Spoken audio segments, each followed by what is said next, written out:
Você já se perguntou por que o mundo é como é? Por que existe dor, sofrimento e separação? A resposta começa em um lugar perfeito, um jardim criado por Deus. Hoje, vamos mergulhar nas páginas iniciais da Bíblia para um estudo profundo. Exploraremos a beleza original do Jardim do Éden, a astúcia da tentação e as consequências devastadoras da primeira desobediência humana. Prepare sua Bíblia e sua mente para entender a raiz da nossa condição. Deus, em sua infinita sabedoria e poder, decidiu criar um lar especial para a humanidade. Este lugar não era apenas um habitat, mas um paraíso de comunhão e abundância. Ele plantou um jardim no Éden, uma região a leste. Gênesis 2:8 nos diz: "E plantou o Senhor Deus um jardim no Éden, do lado oriental, e pôs ali o homem que tinha formado." Este versículo marca o início de um cenário idílico. Era um lugar de beleza incomparável e provisão completa. O jardim era repleto de vida e sustento. Gênesis 2:9 descreve: "E o Senhor Deus fez brotar da terra toda a árvore agradável à vista e boa para alimento." Cada necessidade humana era suprida ali, de forma generosa e bela. No centro deste jardim, Deus colocou duas árvores de significado especial. Eram a árvore da vida e a árvore do conhecimento do bem e do mal. Sua presença era central para o propósito e o teste da humanidade. Deus colocou o homem, Adão, neste jardim com um propósito claro. Gênesis 2:15 revela: "E tomou o Senhor Deus, o homem, e o pôs no jardim do Éden para o lavrar e o guardar." Adão tinha a responsabilidade de cuidar e proteger aquele lugar perfeito. A terra era irrigada por um sistema de rios que nasciam no Éden. Gênesis 2:10-14 detalha a fonte e a divisão desses rios. Isso garantia a fertilidade e a vitalidade contínua do jardim. Neste ambiente perfeito, a relação entre Deus e Adão era íntima e direta. Não havia barreiras, medo ou pecado. Era uma comunhão plena, um modelo do que Deus desejava para a humanidade. Deus observou a condição de Adão no jardim. Apesar da perfeição do ambiente e da comunhão com ele, algo fundamental ainda faltava. Deus declarou em Gênesis 2:18: "Não é bom que o homem esteja só. Far-lhe-ei uma ajudadora que lhe seja idônea." Para resolver essa solidão, Deus trouxe todos os animais a Adão para que ele lhes desse nome. No entanto, entre todas as criaturas, não se encontrou uma companheira adequada para ele. Isso destacou a singularidade da necessidade humana por um relacionamento semelhante. Então, Deus fez Adão cair em um sono profundo. Enquanto ele dormia, Deus realizou um ato criativo único. Ele tirou uma das costelas de Adão. Dessa costela, Deus formou a mulher. Gênesis 2:22 diz: "E da costela que o Senhor Deus tomou do homem, formou uma mulher, e trouxe-a a Adão." Este ato simboliza a profunda conexão e igualdade entre homem e mulher. Quando Adão acordou e viu Eva, sua reação foi de reconhecimento e alegria. Ele exclamou: "Esta é agora osso dos meus ossos e carne da minha carne. Esta será chamada mulher, porquanto do homem foi tomada." Gênesis 2:23. Este evento estabeleceu o fundamento para a instituição do casamento. Gênesis 2:24 é um versículo-chave. "Portanto, deixará o homem o seu pai e a sua mãe, e apegar-se-á à sua mulher, e serão ambos uma só carne." É a base bíblica para a união conjugal. A união de Adão e Eva no Éden era marcada pela pureza e inocência. Gênesis 2:25 afirma: "E ambos estavam nus, o homem e a sua mulher, e não se envergonhavam." A ausência de vergonha indicava a ausência de pecado e culpa em sua relação e diante de Deus. A criação de Eva completou o cenário do Éden. Adão e Eva formavam uma unidade, vivendo em harmonia com Deus, um com o outro e com toda a criação. era a plenitude do propósito divino para a vida humana na Terra. Deus concedeu a Adão e Eva grande liberdade dentro do jardim. Eles podiam desfrutar de toda a abundância e beleza que ele havia providenciado. No entanto, essa liberdade vinha com uma única restrição. Deus ordenou a Adão, e por extensão a Eva, sobre uma árvore específica. Gênesis 2, 16, 17 registra: E ordenou o Senhor Deus ao homem, dizendo: De toda árvore do jardim podes comer livremente, mas da árvore do conhecimento do bem e do mal, dela não comerás. Esta proibição não era arbitrária. Ela servia como um teste de obediência e confiança. Era a oportunidade para a humanidade escolher livremente permanecer em submissão amorosa a Deus. A árvore do conhecimento do bem e do mal representava a escolha entre depender da sabedoria de Deus ou buscar o conhecimento e a moralidade de forma independente. Comer dela significava reivindicar a autonomia moral, separada do Criador. Deus também deixou clara a consequência da desobediência. Ele advertiu: porque no dia em que dela comeres, certamente morrerás. Gênesis 2:17. Esta não era uma ameaça vazia, mas uma declaração da inevitável separação que o pecado traria. É crucial entender o significado dessa morte. Não se tratava apenas do fim da vida física, embora isso também fosse uma consequência. A morte primária era a morte espiritual, a separação da fonte da vida, que é Deus. A proibição estabeleceu um limite claro. Ela definia a linha entre a vida em comunhão com Deus e a existência separada dele. A escolha de Adão e Eva teria implicações eternas para si mesmos e para toda a sua descendência. Este mandamento simples destacou a seriedade da obediência. Mostrou que a vida no paraíso dependia da manutenção da relação correta com o Criador, baseada na confiança e na submissão à sua palavra. A harmonia do Éden foi desafiada pela entrada de um ser astuto e maligno. A Bíblia o identifica como a serpente, que é associada a Satanás. Apocalipse 12:9. Ele se aproximou de Eva com uma pergunta insidiosa.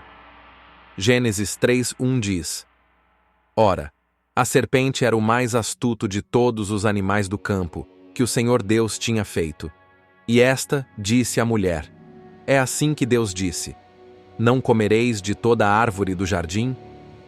Sua tática inicial foi questionar a palavra de Deus. Ele não negou a proibição diretamente, mas a apresentou de forma distorcida. Sugeriu que Deus havia sido excessivamente restritivo, plantando a semente da dúvida na mente de Eva. Ele a fez focar na única coisa proibida, em vez das muitas permitidas. Eva respondeu, citando a proibição e a advertência de morte. No entanto, ela adicionou a frase "nem nele tocareis", que não estava na ordem original de Deus. Gênesis 3:2-3. Isso pode indicar que a proibição já estava sendo mal compreendida ou exagerada. A serpente então lançou seu ataque mais direto e enganador. Gênesis 3:4-5 registra suas palavras.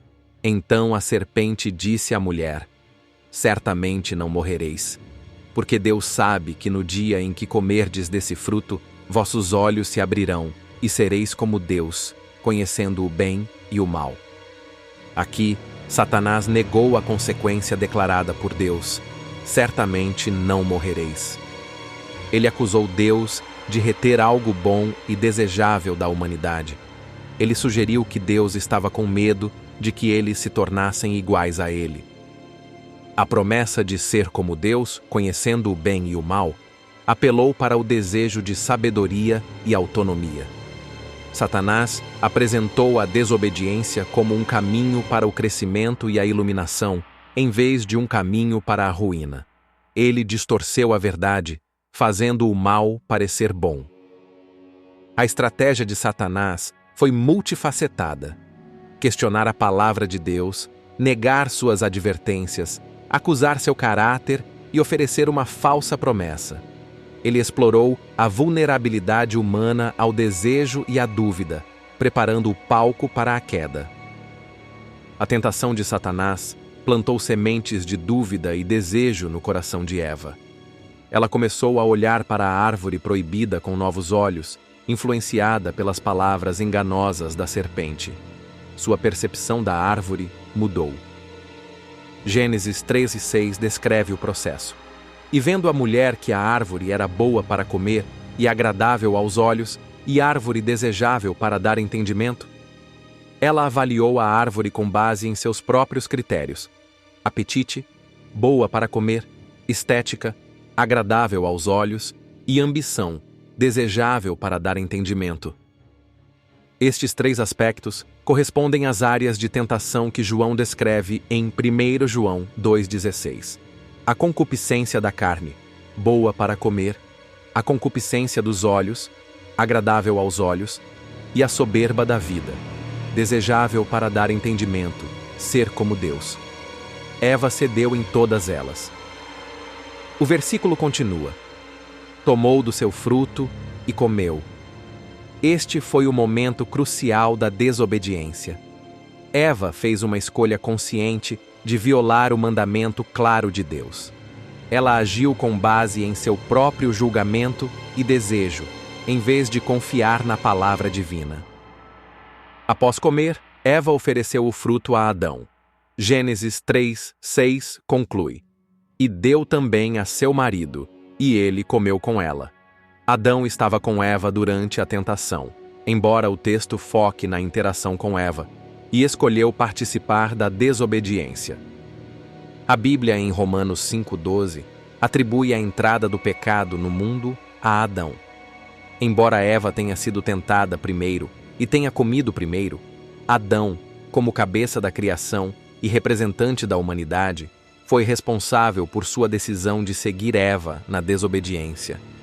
Sua escolha selou o destino da raça humana. A queda não foi um acidente ou um erro trivial. Foi uma rebelião deliberada contra a autoridade e a bondade de Deus. Foi a escolha de buscar a independência de Deus, com consequências catastróficas para si mesmos e para toda a criação. Imediatamente após comerem do fruto, os olhos de Adão e Eva foram abertos, mas não da maneira que Satanás prometeu. Gênesis 3:7 relata: então foram abertos os olhos de ambos, e conheceram que estavam nus, e coseram folhas de figueira, e fizeram para si aventais. A primeira consequência foi a perda da inocência e o surgimento da vergonha. Eles se viram de uma nova maneira, não mais puros e sem culpa diante de si mesmos e de Deus. A nudez, antes natural, tornou-se fonte de constrangimento. Em seguida, veio o medo e a separação de Deus. Gênesis 3:8 descreve: e ouviram a voz do Senhor Deus, que passeava no jardim pela viração do dia, e esconderam-se da presença do Senhor Deus entre as árvores do jardim. A comunhão íntima foi quebrada. Deus chamou Adão, não porque não soubesse onde ele estava, mas para confrontá-lo com sua escolha. Adão respondeu: ouvi a tua voz soar no jardim, e temi porque estava nu, e escondi-me. Gênesis 3:10. O medo substituiu a confiança. O pecado trouxe consigo a culpa e a tentativa de transferir a responsabilidade. Adão culpou Eva e, implicitamente, Deus. A mulher que me deste por companheira, ela me deu da árvore e comi. Eva culpou a serpente. A serpente me enganou e eu comi. Gênesis 3:12-13. Deus então pronunciou as consequências específicas para cada um e para a criação. Para a serpente veio a maldição e a inimizade com a descendência da mulher. Gênesis 3:14-15. Esta é a primeira promessa de um Redentor que esmagaria a cabeça da serpente. Para a mulher, as consequências incluíram dores aumentadas no parto e uma dinâmica de relacionamento alterada com o marido. Gênesis 3:16. O desejo por ele e o domínio dele sobre ela refletiriam a tensão introduzida pelo pecado. Para o homem, A consequência foi o trabalho árduo e penoso para obter sustento da terra. Gênesis 3, 17 e 19 descreve a maldição sobre a terra. Maldita é a terra por causa de ti. Com dor comerás dela todos os dias da tua vida. O sustento viria no suor do teu rosto. Gênesis 3:19. A vida, antes fácil e abundante, tornou-se uma luta constante contra espinhos e cardos. O trabalho, antes prazeroso, tornou-se fardo. A consequência final e mais severa foi a morte física.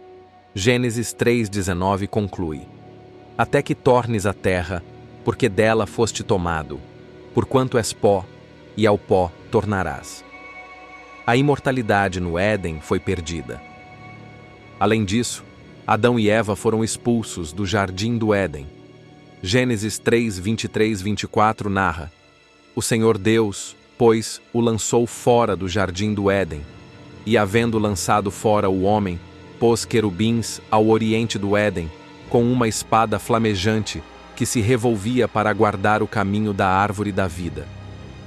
A expulsão garantiu que a humanidade pecaminosa não tivesse acesso à árvore da vida e vivesse para sempre em seu estado caído. A separação física do jardim simbolizava a separação espiritual de Deus. As consequências da queda foram profundas e abrangentes. Elas afetaram a relação do homem consigo mesmo, vergonha, com Deus, medo, separação, com o próximo, culpa, conflito, e com a criação, trabalho árduo, morte. O pecado corrompeu todos os aspectos da existência humana e do mundo. A história do Jardim do Éden e da queda é fundamental para entender a condição humana. Ela explica a origem do pecado, da dor, da morte e da nossa separação de Deus. Vemos o contraste entre a criação perfeita e a realidade corrompida. No entanto, a história não termina na expulsão. Mesmo no julgamento, Deus demonstrou sua graça. A promessa em Gênesis 3:15 sobre a descendência da mulher que feriria a cabeça da serpente é a primeira indicação do plano de redenção de Deus. Essa promessa aponta para Jesus Cristo. Ele é a semente da mulher que veio para desfazer as obras do diabo, 1 João 3:8, e restaurar o que foi perdido na queda. Através de sua morte e ressurreição, ele providenciou um caminho de volta para Deus. João 3,16 resume a essência desse plano. Porque Deus amou o mundo de tal maneira que deu o seu Filho unigênito, para que todo aquele que nele crê não pereça, mas tenha a vida eterna. A vida eterna, perdida no Éden, é oferecida novamente através de Cristo. Deus, em seu amor, enviou Jesus para ser o sacrifício pelos nossos pecados, restaurando a possibilidade de comunhão. O caminho de volta para a árvore da vida, agora simbolizada por Cristo, Apocalipse 2:7, está aberto através da fé nele.